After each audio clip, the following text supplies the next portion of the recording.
Hi, I'm Snez, personal trainer, healthy lifestyle coach, and your guide to feeling your best. This podcast is a segment from my weekly radio show, Wellbeing Wednesdays, broadcast live on 88.6 Plenty Valley FM. It's all about sharing real, practical tips to help you move more, eat better, and live healthier without the overwhelm. Let's dive in, shall we? Coming up next, we're going to quickly cover off some of the changes that do happen in our body and how we can work with it and not against it, because it's really interesting that we do change in winter. We are definitely grumpier. We are achier. We are wanting to sleep more. It's not your imagination if your appetite's bigger, your energy's lower, or your movement routine has just gone out the window because you just can't be bothered getting up. I'm at the moment congratulating my members every single morning at 6 a.m. when they are there. It's like, well done. You got up out of bed, you showed up, which is amazing, or even the evening sessions. There are real biological and behavioural shifts that happen during these colder months. And when we understand them, we can stop fighting against ourselves and just start working with the season, because we do have these ebb and flows in the year, and we do need periods of rest and recovery. And unfortunately, we just feel that we need to be able to go at the same speed all year round. And I can tell you, I'm definitely taking some more downtime over the winter time and getting more rest on the couch, especially on the weekends. But the first thing is appetite increases, and I'm going to cover that in the segment coming up. But we're going to just have a quick look at that. But less sunlight means lower serotonin levels, which means we crave carbs to try and boost it. The cold weather also triggers a bit of a mild survival instinct, so your body wants to stay warm and store energy. And we know that we can do that through increasing our body temperature by digesting food. It's a survival mechanism, that is why. But we will go into appetite in the next segment.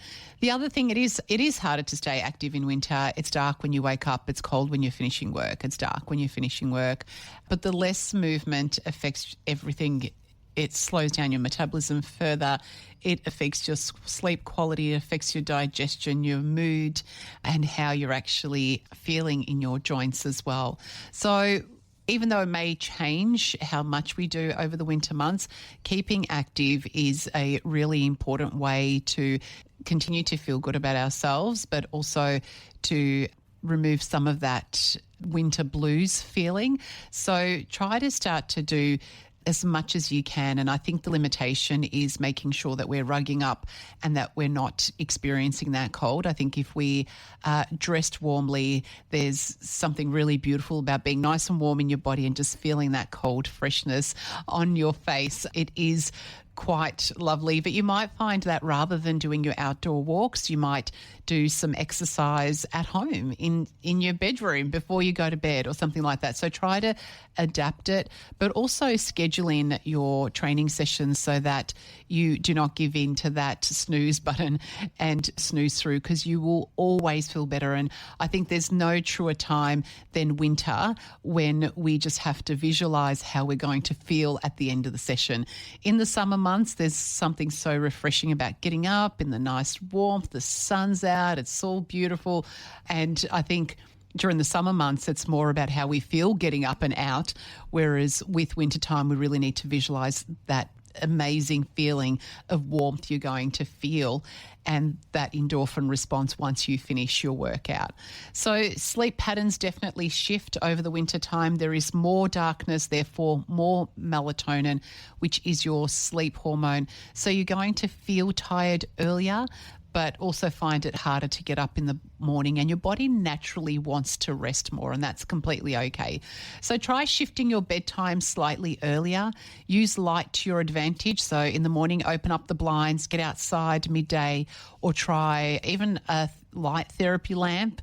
It does work as well, but also just to make sure that you're avoiding stimulants later on in the day, such as coffee, caffeine, anything that's going to keep you up. You want to really work with that wind down as it gets darker. Your metabolism can also slow down, so your metabolic rate does drop slightly in winter due to less movement, less sunlight. You also might experience some more inflammation, some stiffer joints, slower digestion and water retention. So some of the things that you can do is definitely doing some strength training, which helps to support your metabolism. It increases your metabolism and it can also reduce joint stiffness. Drinking more water. We often drink less in winter, but we still need water for digestion and for our energy levels as well. But also just doing things like adding cinnamon, turmeric, ginger. They can help with digestion and circulation. So I'm always adding turmeric and cinnamon into my morning smoothie or into my porridge and just blending that in. So just adding these extra little bits can help us in the way that we are feeling. And the last one is with the less daylight and the colder weather, the natural rhythm to go inward. It's common to feel quite flat, a little bit foggy, a bit unmotivated. And the thing is to recognise that that's not us failing or making ourselves wrong for feeling that way. It's just our body slowing down. It's quite normal and natural, and I think embracing it is really important so we can just recognize what's happening for us and go, be kind to yourself. You don't need to push and power through everything. You can just make some modifications to your day-to-day so that you can embrace this restful winter time, because before you know it, we'll be back into the spring energy. And the way that I always see it is that I want to have rested over the winter months so I can really spring up when springtime is ready, rather than getting to the end of the winter and just feeling absolutely exhausted. So take your time. There's nothing to fix if you are feeling a bit low, wanting to move less. It's normal. It's natural. Recognize what does work for you and how you can work with the season so that you are nourishing yourself, getting some really deep rest and ready to embrace the springtime, which feels miles away, but it really isn't. Talking about some of the changes that do happen over the winter time. And one of those changes is you may have noticed that your appetite ramps up when it gets colder. And I know even with myself, I have just been excessively hungry at the moment. And that's because I generally work in a cold environment. I am in cold environments at home. We have a fireplace-driven heating system at home, which if no one's around and the fire isn't going, well, it gets pretty cold. So as a result, I find that I'm reaching for more. I'm hungrier throughout the day. So we're going to have a look at today, well, what's happening in your body? Is this a real thing? Is it just a hibernation and we're like bears wanting to eat more and not move? But what actually is happening and what makes us hungrier?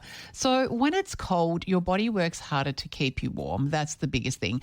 And in that process, it's burning extra energy and sending signals to your brain that you need to eat more. So your body is looking for ways to keep you warm, and that perfect 37-degree temperature, that internal temperature that we all have, regardless of what sort of an environment you are in.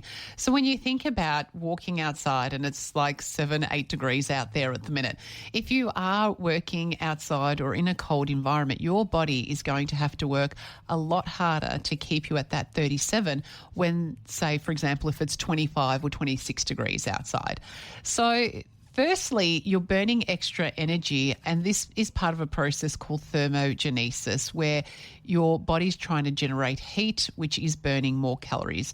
And hormonal changes also play a role in this, which make you feel hungrier and sometimes crave comfort foods as well. So the other thing that does happen is that the body recognizes that to increase the heat in your body, a way to do that is to digest food. So this is the thermogenic effect of food. So when we are digesting food, we are burning more energy, it heats up the body. So the body also understands that not only do you need the extra energy because you're burning so much, but a method to keep yourself warm is actually digesting food. So once we know that, we can actually work with that and look after ourselves, because the reality is that with that extra calorie burn that we are experiencing during the colder weather and being outdoors, even if you're just moving in and out of doors, in and out of the cold weather environment, as you're going from your office to your car or between meetings or kids' school drop-offs or going for a walk or shopping.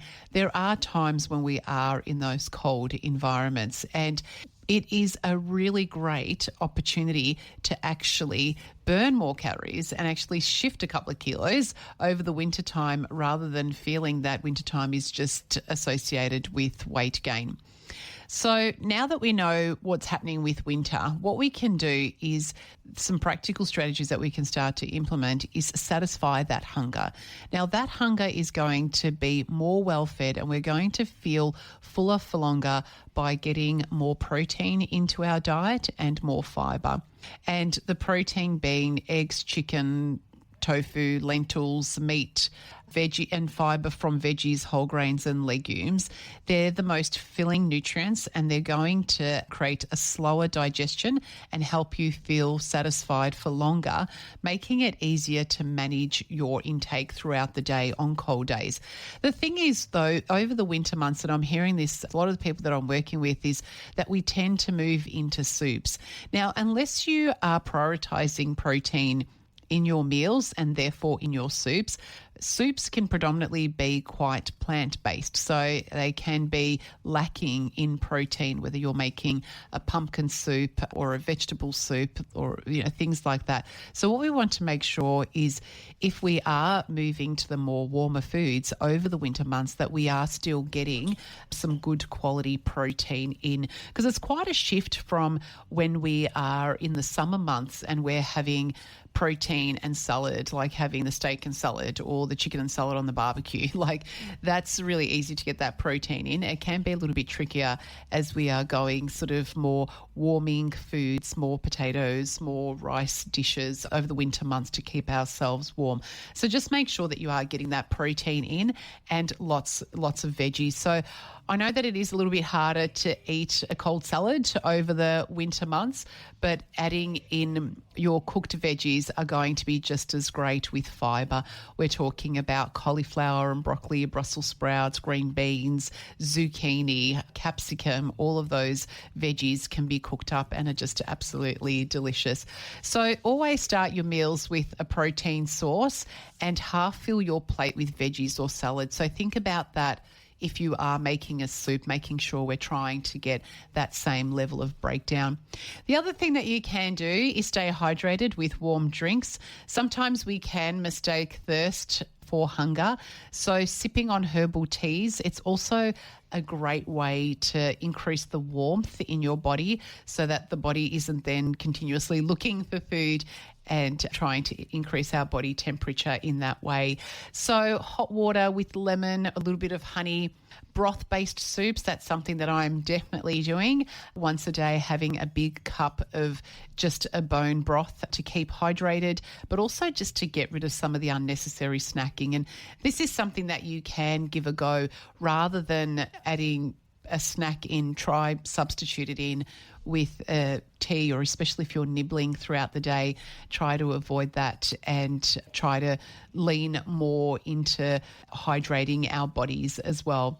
So the other thing that you can do is make sure that you are batch cooking some comfort foods so that, whether it's healthy stews or soups or casseroles, making them packed with proteins and veggies. They're warming, they're filling, and it is so great to come home when you have had a cold-ish type of day. You come home to a nice warm meal, and the quicker access that we have to that, the better choices you are going to make rather than defaulting off to some takeout on the way home just to keep ourselves warm. So the thing is that it's also normal to crave carbs in wintertime, and because the body is looking for that quick energy that we can burn to keep ourselves warmer. So do things like choosing smarter carbohydrates, so things like whole grains like oats, brown rice, quinoa. Think about going for the brown alternatives of breads and pastas and rices as well.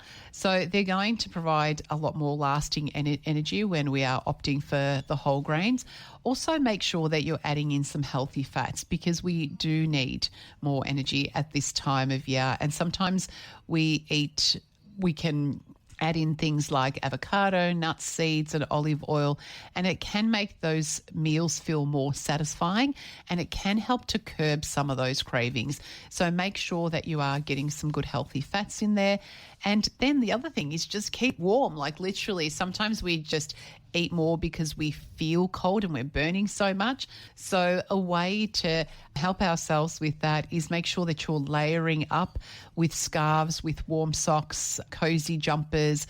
And I know even with myself, when I'm working in the cold gym, at the moment, I will have a singlet and then a long sleeve top and then a t-shirt and then a jumper and a jacket. Like I've got 5 layers on at times. And I know that when I am layered up and I'm feeling quite warm, it really dictates the way that my day goes in terms of my food choices and the quantities that I am eating throughout the day. So it does make a big difference. Keep yourself warm, layer up or bring out the old coats and keep yourself nice and warm throughout the day. Now, the other thing is, if you are feeling like you are hungrier and you're just wanting to snack because of comfort and it's winter and all of those reasons that we can convince ourselves of, try to distract yourself and redirect it. Have a hot water first. Try and do a different activity. Get up and maybe move. That's one thing that I find is that during the winter months, if I am feeling a little bit low in energy, movement will actually make me feel better. I know that the food won't always make me feel better. So getting up and just respecting that this is just the time of year and distract or redirect some of that feeling rather than responding by going and grabbing something to eat. So the winter increase in appetite is natural. It's an adaptive response of your body to the cold. And by focusing on some filling foods, staying warm, and then being mindful of the choices that you're making, as well as keeping yourself hydrated, you can not only support the extra calorie burn that your body needs, but you can support yourself to even shift some body fat at this winter time, rather than feeling like inevitably you are going to gain weight over the winter months, which, look, 2 to 4 kilo of weight gain over the winter months is not uncommon for most people. But if you sort of check in with yourself and stick to some of those tips, then you can definitely reverse that and potentially shift a couple of kilos over the winter months. Thanks for joining me on this segment from Wellbeing Wednesdays, as heard live on 88.6 Plenty Valley FM. If you enjoyed this episode, share it with someone who might find it helpful and subscribe so you never miss a show. Want to catch the live broadcast? Well, you can tune in Wednesdays from 12 till 2 p.m. on 88.6 Plenty Valley FM, or find my info on Wellbeing Wednesdays with Snez, the Facebook group. Take care, stay healthy, and remember, it's the little choices every day that create big changes. Talk soon.